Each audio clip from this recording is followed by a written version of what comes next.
अगर आप भी चाहते हैं कि पूजा फिल्म्स का ऑडियो वीडियो सबसे पहले आप तक पहुंचे, तो लाल बटन को दबाकर चैनल को सब्सक्राइब करें और साथ में बेल आइकन को दबाना ना भूलें। बोली बोली डमरू वाले बाबा की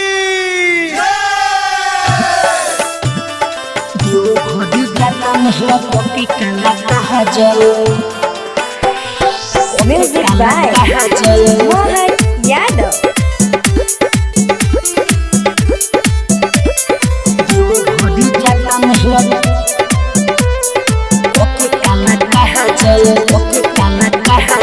देवो भरी जाता नेहवा कोकी काला कहा जल काला कहा जल काला आए हाय देवो भरी जाता पूजवा कोकी काला कहा जल। भोला जी के भगवती में भयल दिया पागल, भोला जी के भगवती में भयल दिया पागल।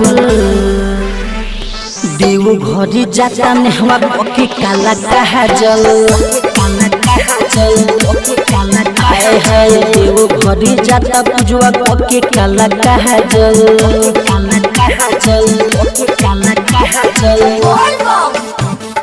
देवो भरी जाता नेहवा कोकी काला कहा जल। Music by Mohan Yadav. कहा जल बोली बोली गरीबनाथ बाबा की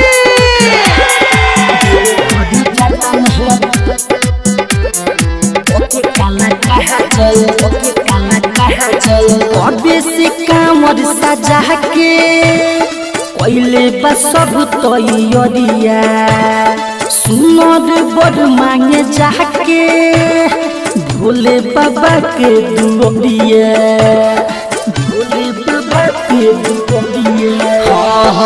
अबे से कांवर सजा के कोइले बा सब तैयारिया, सुनर बड़ मांगी जाके भोले बाबा के दुआरिया, भोले बाबा के दुआरिया। पैदल जाई उ तो भागल भागल भागल भागल भागल आए हाय पैदल जाई उ तो भागल भागल। भोला जी के भगवती में भयल दिया पागल, भोला जी के भगवती में भयल दिया पागल। देवो भरी जाता नेहवा कोकी काला कहा जल काला कहा जल काला आए हाय देवो भरी जाता पूजवा कोकी काला कहा जल काला कहा जल काला कहा जल। देवो भरी जाता नेहवा कोकी काला कहा जल। Music by Mohan Yadav. RK recording studio Kotwa.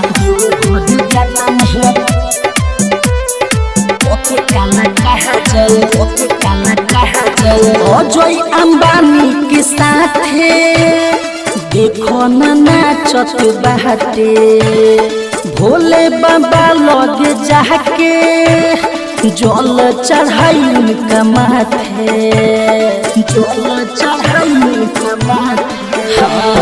Ajay Ambani के साथे देखो ना नाचत बाटे, भोले बाबा लगे जाके जल चढ़ाई उनका माथे, जल चढ़ाई उनका माथे। राही तो सुंदर संगे पूजा करे लागल, करे लागल आए हाय राही तो सुंदर संगे पूजा करे लागल। भोला जी के भगवती में भयल दिया पागल, भोला जी के भगवती में भयल दिया पागल।